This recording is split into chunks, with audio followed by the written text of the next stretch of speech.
Hello dear student, welcome you all in this lecture session video. I am Pratibha Bhagat, your course teacher of diseases of field and horticultural crops and their management part 2. So last class में हमने discuss किया था diseases of cucurbits के बारे में, जिसमें से हमने कुकरबिड्स के इम्पॉर्टेंट डिसीजेस 3 डिसीज़ थे, Donny mildew, powdery mildew and wilt. और इसके प्रीवियस लेक्चर में हमने डॉनी मिल्ड्यू को कंप्लीट डिस्कस कर लिया है एंड देन पाउडरी मिल्ड्यू के बारे में हमने केवल उसके सिम्टम्स एंड पैथोजन के बारे में डिस्कस किया था। सो आज हम disease cycle, management and built of cucurbits के बारे में डिस्कस करेंगे। सो लेट्स स्टार्ट करने से पहले हम एक बार थोड़ा सा जनरल रिकॉल कर लेते हैं। लास्ट क्लास में हमने क्या देखा था। जो सिम्टम्स होते हैं पाउडरी मिल्ड्यू के वो क्या होते हैं। पोडोस्फेरा ज़ैंथी के द्वारा अपर सरफेस में वाइट पाउडरी ग्रोथ स्टार्ट होता है एंड जैसे जैसे डिसीज़ ओल्ड होने लगती है टाइम के साथ जो डिसीज्ड एरिया है वो ब्राउन कलर में कन्वर्ट हो जाता है और ड्राई हो जाता है, जिसके कारण प्लांट में डिफॉलिएशन और उसकी डेथ हो सकती है। साथ ही साथ जो इन्फेक्टेड प्लांट के फ्रूट्स होंगे वह भी अंडर डेवलप्ड रहते हैं एंड डिफॉर्म्ड रहते हैं। ये सिम्टम्स था। इन जो पैथोजन, इसमें दो तरह के स्पोर्स प्रोड्यूस इसमें दो तरह के स्पोर प्रोड्यूस होते हैं। एक होता है क्लोनीडिया, दूसरा होता है एस्क्रोस्पोर्स। तो ये सेक्सुअल रिप्रोडक्शन में प्रोड्यूस होता है क्लोनीडिया, जो कि सिंगली अराइज होता है क्लोनीडियोफोर में। एंड सेक्सुअल रिप्रोडक्शन होता है चेस्मोथीशिया प्रोड्यूस होती है। इन चेस्मोथीशिया में प्रोड्यूस होता है एस्क्रोस्पोर्स एस्कस के अंदर। सो ये था इस पैथोजन का, पाउडरी मिल्ड्यू के पैथोजन। नेक्स्ट है इसका disease cycle. So primary infection होता है कोलेट्रल होस्ट या फिर थ्रू क्लेस्टोथीशिया, यानी कि चेस्मोथीशिया। ये चेस्मोथीशिया कोलेट्रल होस्ट में सर्वाइव करते हैं या फिर हो सकता है कि यह प्लांट में डिफोलिएटेड पार्ट के थ्रू, यानी कि प्लांट डेब्रिस में सॉइल में सर्वाइव कर जाते हैं और देन वहाँ से फिर से नेक्स्ट सीजन आने पे प्राइमरी इन्फेक्शन स्टार्ट कर देते हैं। तो ये था इसका प्राइमरी इन्फेक्शन। सेकेंडरी इन्फेक्शन होता है विंड बॉर्न न्यूमोनिया के कारण, यानी कि जब प्रोडक्शन पैथोजन का जो पाउडरी ग्रोथ का प्रोडक्शन स्टार्ट हो जाता है, तो ये पाउडरी ग्रोथ एयर के कॉन्टैक्ट में आके ट्रैवल करके अन्य हेल्दी पार्ट्स पे जाके इन्फेक्शन स्टार्ट कर सकते हैं। तो इसका प्राइमरी एंड सेकेंडरी इन्फेक्शन। इसके अलावा भी ये जो वेक्टर है, जिनकी पैथोजन है, वो woolly aphids and other sucking paste insect के द्वारा, सकिंग इंसेक्ट पेस्ट के द्वारा ट्रांसमिट हो जाता है एंड इन्फेक्शन इनके द्वारा भी फैल सकता है। साथ ही साथ उनके लिए favourable condition, warm condition, relatively dry condition इनके लिए बहुत ही फेवरेबल कंडीशन प्रोवाइड कराती है। इनकी वार्म कंडीशन में और ड्राई कंडीशन में बहुत ही फास्ट ग्रोथ करते हैं। जैसे कि जबकि डॉनी मिल्ड्यू में क्या था, डॉनी मिल्ड्यू में मॉइस्ट कंडीशन चाहिए था, लेकिन as compare to powdery mildew में ड्राई कंडीशन चाहिए डिसीज डेवलपमेंट के लिए और डॉनी मिल्ड्यू में मॉइस्ट कंडीशन चाहिए। तो ये दोनों डिसीज़ के बीच में ये डिफरेंस है कुकरबिड्स में। साथ ही साथ सफिशेंट मॉइस्चर क्या होते हैं, वो अगर वो इन्फेक्शन के लिए जो लाइट्स होते हैं, लाइट हो गया, ड्यूज हो गया, ये सफिशेंट और साथ ही साथ मॉइस्चर, ये तीनों ही क्या करते हैं, एक सुटेबल कंडीशन प्रोवाइड करते हैं इन्फेक्शन को स्टार्ट करने में। तो ये था इस डिसीज़ का डिसीज साइकिल। नेक्स्ट है मैनेजमेंट। सो हम इस पैथोजन को डिफरेंट टैक्टिक्स का यूज़ करके कंट्रोल कर सकते हैं, जैसे कि कल्चरल प्रैक्टिस में डीप समर प्लाविंग कर सकते हैं, सैनिटेशन कर सकते हैं, सैनिटेशन पूरे फील्ड का total sanitation, removal of collateral host, और अगर असिस्टेंट वैरायटी अवेलेबल है तो असिस्टेंट वैरायटी का भी यूज़ किया जा सकता है। साथ ही साथ नाइट्रोजन फर्टिलाइज़र के ओवर एप्लीकेशन को अवॉइड करना है, यानी कि फील्ड में उतना ही नाइट्रोजन डालना है जितना कि उसका रिकमेंडेड है। तो sufficient amount of nitrogen fertilizer should be applied in the field and drought condition को अवॉइड करना है, क्योंकि अगर फील्ड में ड्राई कंडीशन होगी तो बहुत जो पाउडरी मिल्ड्यू के लिए फेवरेबल कंडीशन और ज़्यादा बढ़ेगा, तो फील्ड में हमेशा प्रॉपर टाइम पे सही समय पे प्लांट को वाटर देते रहना चाहिए, यानी कि जो सॉइल है उसमें हमेशा मॉइस्चर, लाइट मॉइस्चर रहना चाहिए ताकि ड्रॉट कंडीशन ना आए, जिससे प्लांट को ड्रॉट का स्ट्रेस ना आए।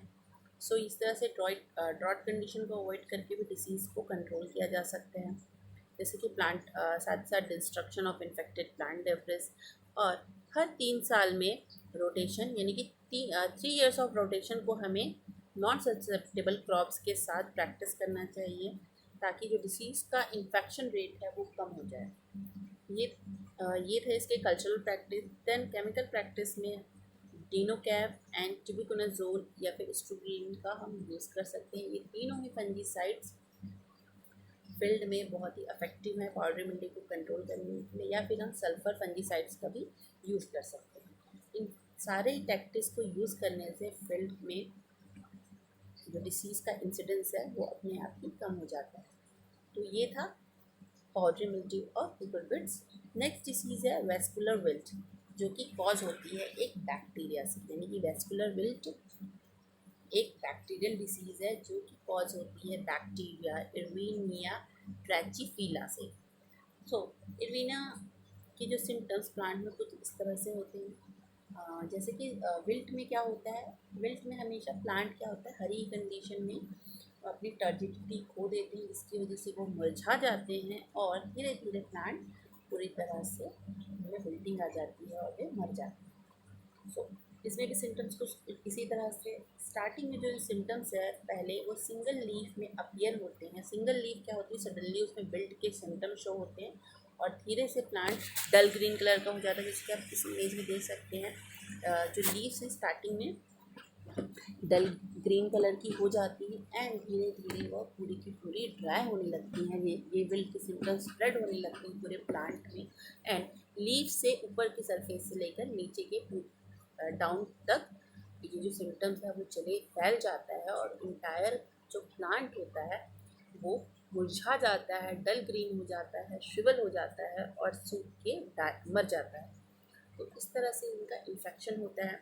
इसके अलावा अगर हम बैक्टीरियल इन्फेक्टेड प्लांट को कट करके देखें बीच से, तो इनमें क्रीमी वाइट कलर के बैक्टीरियल ooze निकलते हैं, जो कि इस बैक्टीरिया के द्वारा फॉर्म किया जाता है।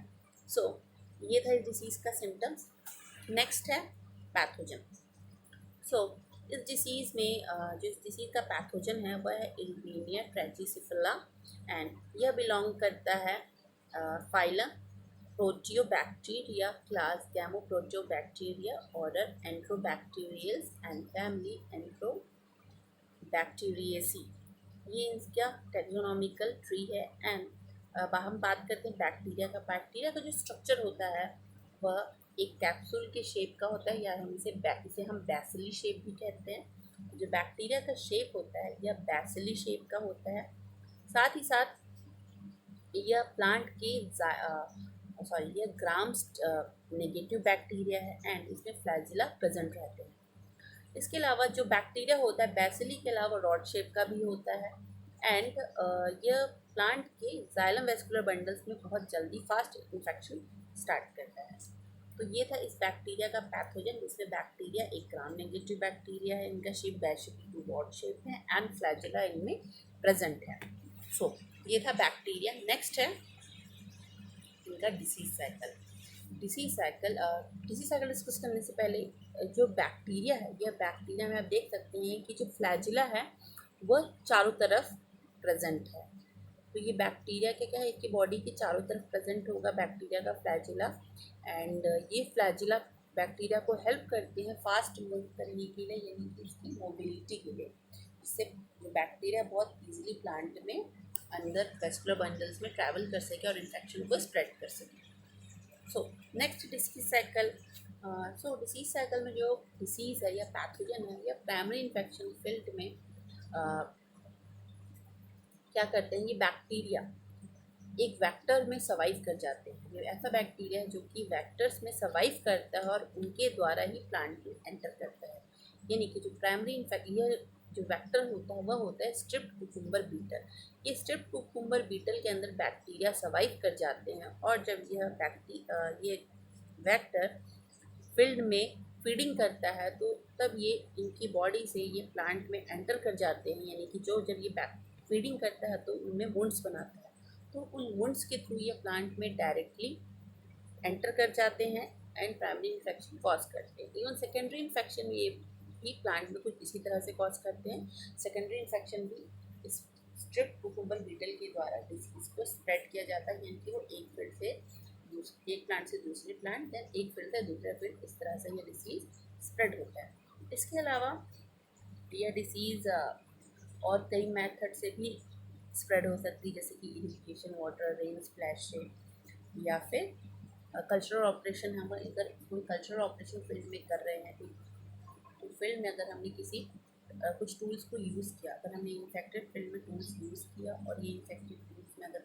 ऑलरेडी जब हम किसी हेल्दी फील्ड में यूज़ करते हैं इन्फेक्टेड टूल्स को, क्योंकि इन्फेक्टेड प्लांट्स में यूज़ किया गया था, तो वहाँ से भी पैथोजन से वो बहुत ईजीली ट्रैवल करके इन्फेक्शन स्टार्ट कर सकते हैं। तो ये था इस डिसीज़ का डिसीज़ साइकिल। एंड इस डिसीज़ का जो फेवरेबल कंडीशन होता है वो होता है मोनोक्रॉपिंग और कुकुरबिट्स प्लांटेशन, यानी कि हम एक ही फील्ड में बार बार कुकुरबिट्स को ही प्लांटिंग करते जा रहे हैं, क्योंकि यह जो इसका जो वेक्टर है वो भी कुकुम्बर बीटल है, यानी कि यह एक कुकुरबिट्स का ही वेक्टर है, ये कुकुरबिट्स पे ही फीडिंग करता है। अगर हम स्किप कर दें, अगर हम फील्ड पे मोनोक्रॉपिंग ना करें तो ये बीटल्स भी फील्ड में नहीं होंगे और डिसीज़ स्प्रेड नहीं होगी और डिसीज़ का प्राइमरी इन्फेक्शन भी स्टार्ट नहीं होगा। साथ ही साथ इनका पॉपुलेशन, अगर इनका पॉपुलेशन बीटल का पॉपुलेशन बहुत लार्ज कंडीशन में फील्ड में हो और कुकुरबिट का मोनोक्रॉपिंग की जा रही हो, तो इस दोनों ही कंडीशन फील्ड में फेवरेबल कंडीशन प्रोवाइड करते हैं। नेक्स्ट है मैनेजमेंट।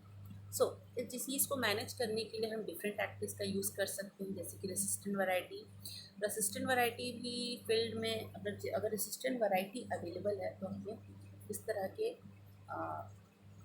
क्रॉप को, वैराइटीज़ को फील्ड में उगाना चाहिए, लगाना चाहिए, सोइंग पर्पज़ के लिए यूज़ करना चाहिए, जिससे डिसीज अल्टीमेटली डायरेक्टली चेक हो जाए।